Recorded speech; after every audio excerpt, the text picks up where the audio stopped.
Now, why are there some people that are more and some people that are less anxious? This is something that we can only say in general, that it depends on the root of the soul. What is the root of the soul? The kind of will to enjoy, will to receive that exists in a person. It differs from person to person in quality and quantity. Why is one person afraid of one thing and another person is afraid of something else? It's according to the root of the soul. Also, the intensity of the fear in quantity and quality. What is quantity and quality in fears?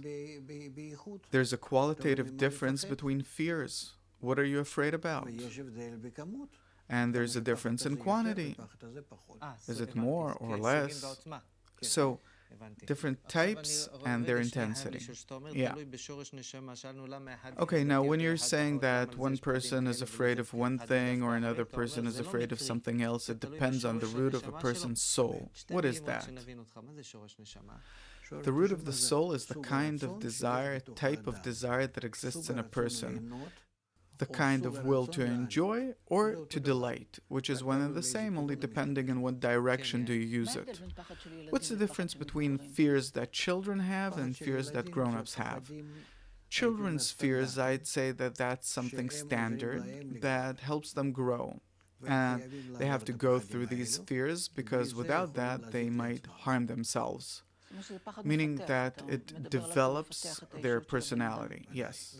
And with grown-ups, it's usually as a result of incorrect functioning. What do you mean?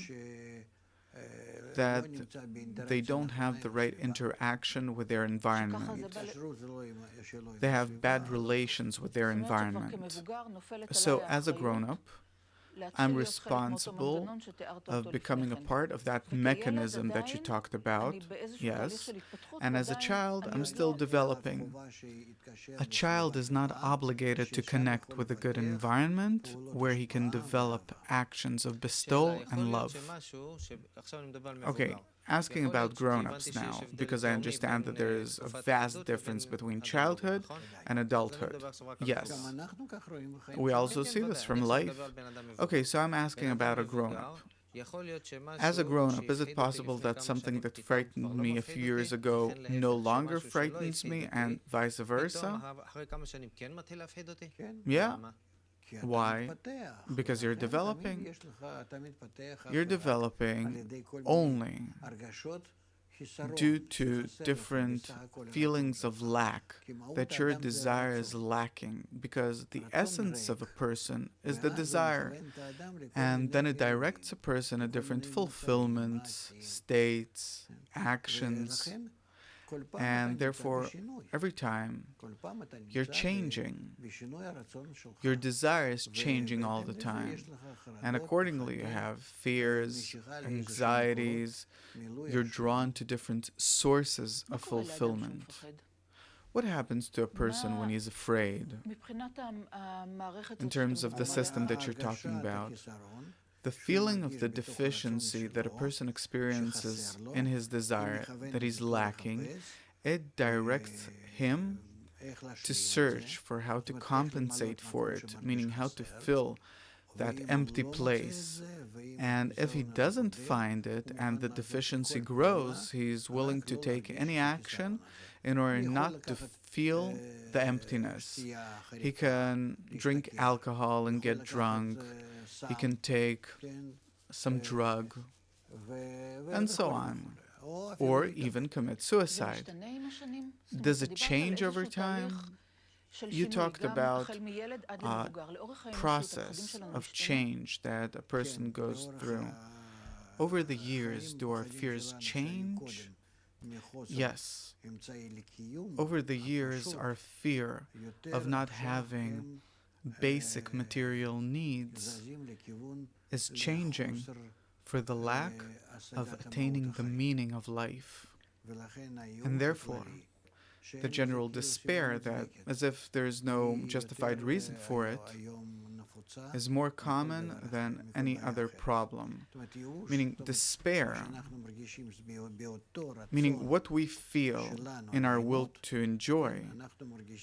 Instead of fears and anxieties, we feel despair. It's the opposite. It's not fear or anything. It's just, I feel depressed. It doesn't awaken me to do anything like anxieties or fears do, but on the contrary, it disconnects me from everything. So at first there was a very existential kind of fear, and today despair comes after fear and anxieties and everything. It's helplessness. I don't care. I can't do anything about it. Whatever happens, happens, and so on. I'm not searching for the source of fulfillment. I don't want anything. I've lost hope. What is hope? I've lost connection to the possible source of fulfillment. This is very interesting. If I understand what you're saying, at the beginning of our show you said I have a general equation that fits everything, from which you can understand everything. And you said that a person consists of the will to enjoy. Suppose this cup is a person's general desire to enjoy many different things. If it's fulfilled, a person feels positive feelings, emotions. If it's empty, a person feels negative feelings and emotions and so on. And it could be fulfilled with a million different things. Now, the fear comes as a result of a person feeling lack of fulfillment and also anxiety.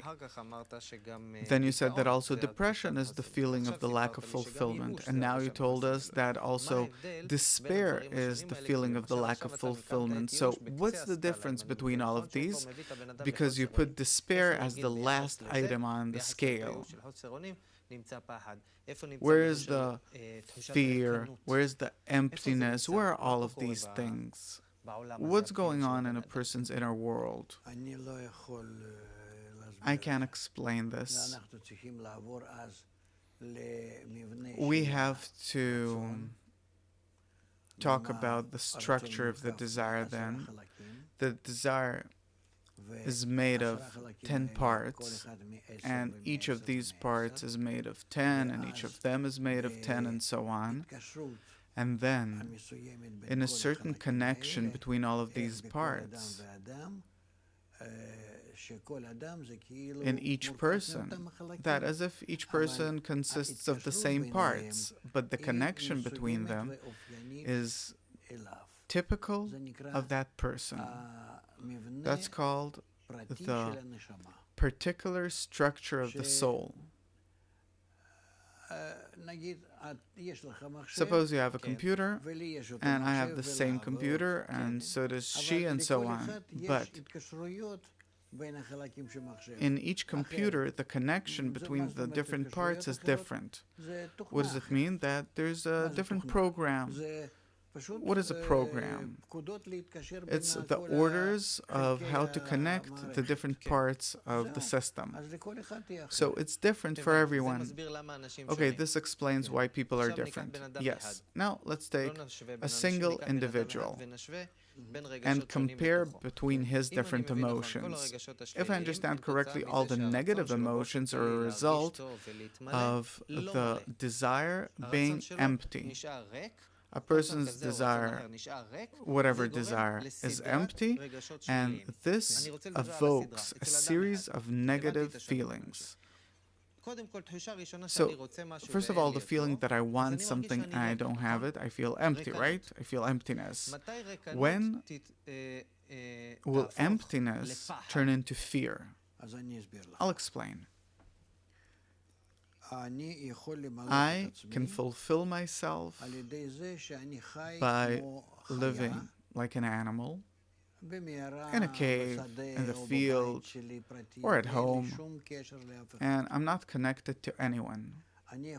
I can fulfill myself by being connected to other people, like people from a few thousands of years ago. I can be connected in more and more interconnected ways, and then I can provide myself more and more with what I want. Like the book of Zohar explains in Safra Detzniuta. And this is how I find for myself different sources of fulfillment. Like it says in the Torah, go and profit from each other. Connection. That I give you, you give me, egoistically. Maybe I even steal from you, or you attack me and take something forcefully, and so on. There comes a special time in our development where we can no longer simply give and take, but we have to reach a higher, more special degree of connection. That it's not because you lack furniture and I lack, suppose, plants, so I give you plants and you give me furniture. Not to profit from each other, but each of us really has to be connected with the others in a more exalted way. That I give you because I want to give, and you give me because you want to give. This is what profit from each other really means in its exalted form. This is the degree that we have to reach. So human beings started out with giving each other in return for money, for different services. Today we have to reach a state where without money and without services, we give each other. Why? In order to come closer to the light, from which we want to get a fulfillment. This is how we went through our entire evolution, and we've reached the state. Question. You said that we have to develop as human beings to a level where we give each other not because you're lacking one thing and I lack another thing, and we're engaged in barter, but because I want to give and you want to give, and this is how we fulfill each other. Why do we want to give? Because by that we attain the light, we come closer to it. So this I don't understand. If I want to give you and you give me and we fulfill each other and everything's great, so what are we doing it for? Because we start understanding that it's not about the furniture and the plants that we're exchanging, but that our fulfillment is becoming more virtual. Like our life.